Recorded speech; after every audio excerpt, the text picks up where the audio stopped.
Hi friends, আমি মধুমিতা। আমার মধুর সংসারে তোমাদের অনেক অনেক স্বাগত বন্ধুরা। এই ভিডিওটা যে করেছি এটা গতকাল অর্থাৎ শনিবারের ভিডিও। আজ রবিবার, আমি এডিট করছি সোমবার। এই ভিডিওটা তোমাদের কাছে প্রেজেন্ট করব। শনিবার সকালবেলা আমি ঠাকুর দিয়ে নিয়েছিলাম। তারপর ওষুধ খেয়ে রান্নাঘরে এসে রান্নাঘরটা ভালো করে পরিষ্কার করে নিলাম। দুটো কোলা রুটি বানিয়ে নিলাম আর চা বানিয়ে নিলাম। খেতে অনেক কিছু ইচ্ছে করলেও যেহেতু গোলা রুটিটাই সহজ, তাই এটাই বানিয়ে নিলাম। আর আলুর তরকারিটা আরও একদিন পুরনো ফ্রিজে ছিল, আমি গরম করে নিলাম। তারপর চলে এলাম দুপুরে রান্নার ব্যবস্থা করতে। দুপুরে ছিল সয়াবিন আলুর তরকারি আর ভাত, ব্যাস, আর কিচ্ছু না। সয়াবিন আলু কি করে রান্না করেছি সেই রেসিপিটা আর দিলাম না। তোমরা মোটামুটি সকলেই জানো সয়াবিন আলুর তরকারি রান্না করতে। একটু ঢেকে দিলাম, তারপরে গ্যাসটা একটুখানি বাড়িয়ে রেখে তারপরে কমিয়ে দিয়েছিলাম। সেটা তোমাদের সঙ্গে শেয়ার করা হয়নি। খেতে বসে গেলাম, দেখতেই পেলে। আর এই দেখো, দীঘা থেকে আমি এটা বানিয়ে নিয়ে এসেছি। এই একটা জিনিসই কিনতে পেরেছিলাম, আর কিছুই কেনা হয়নি দীঘা থেকে, শুধুই চাবির রিং।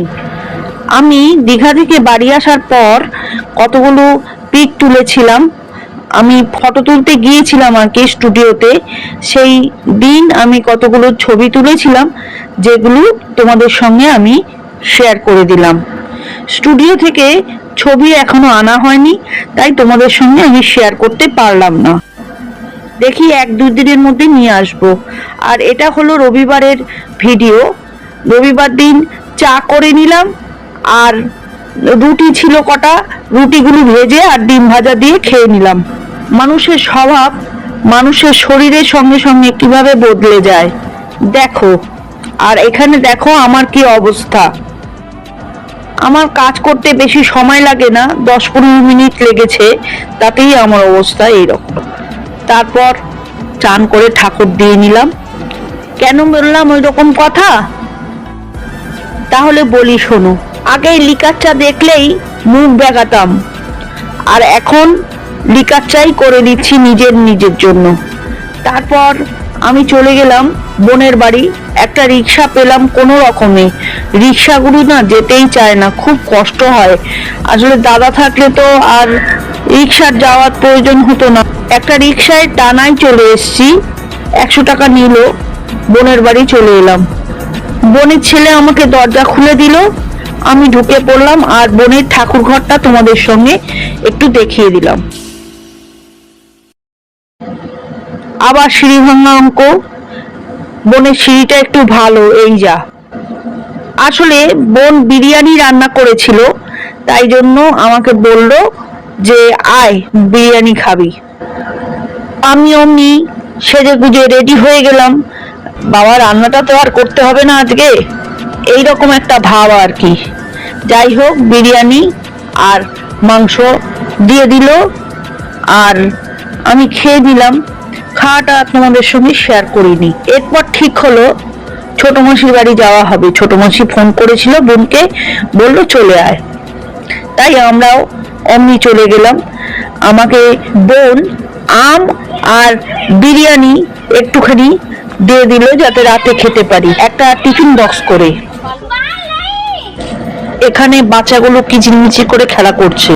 এই জায়গাটাতে ক্যারেটে স্কুল আর কি, বাচ্চারা ক্যারেটে প্র্যাকটিস করছে। আমার বোন সিঙ্গারা আনতে গিয়েছিল, আর আমি মুগ্ধ নয়নে ওদের কার্যকলাপ দেখে গেলাম।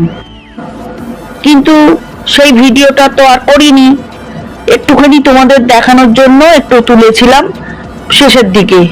আরে দেখো, বাদরামি দেখার জন্য দাঁড়িয়ে পড়লাম। আমিও একটি বাদর কিনা, আমি তো ভদ্র বাদর, তাই আমার বাদরামিটা সবাই দেখতে পায় না। আর এই পুকুরটাকে দেখো কি সুন্দর ছিল, আর এখন কি অবস্থা হয়েছে। আমার বোন মুড়ি কিনছিল, তাই আমি একটু দাঁড়িয়ে রইলাম। তারপর ছোট মাসির বাড়ি চলে এলাম। আর এই দেখো মুড়ি। আর এইখানে দেখো উনি বিছানার ওপর শুয়ে থাকেন। আর আরেকজনকে দেখাচ্ছি একটু পরে। এই দেখো, উনি এইখানে এই কাপড়টার উপর শুয়ে থাকে। ওনার শরীরটা খুব খারাপ, আমার মনে হয় যে ওষুধ দিয়েছিল পাউডার আর কি, সেই পাউডারের ঝাঁজেই এইরকম অবস্থা হয়েছে, প্রচুর পোকা হয়েছিল গায়ে। শোনো না, তোমাদের একটা কথা মনে করিয়ে দিই, লাইক শেয়ার কমেন্ট করে আমার পাশে থেকে যেও কিন্তু, আর বেল আইকনটা প্রেস করতে ভুলো না যেন। আর এই দেখো আমার নখগুলোর কি অবস্থা, এই হাতের দুটো নখ চলে গেছে, 3টে নখ আছে, আর বাঁ হাতের কথা তো আর বলাই যায় না। দেখো কি অবস্থা বাঁ হাতের নখগুলোর, একদম কেড়ে আঙুলের নখটা আছে আর সব চলে গেছে।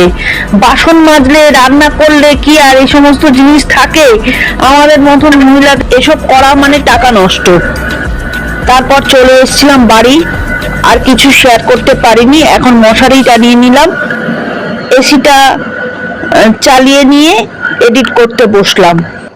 Tata, good night.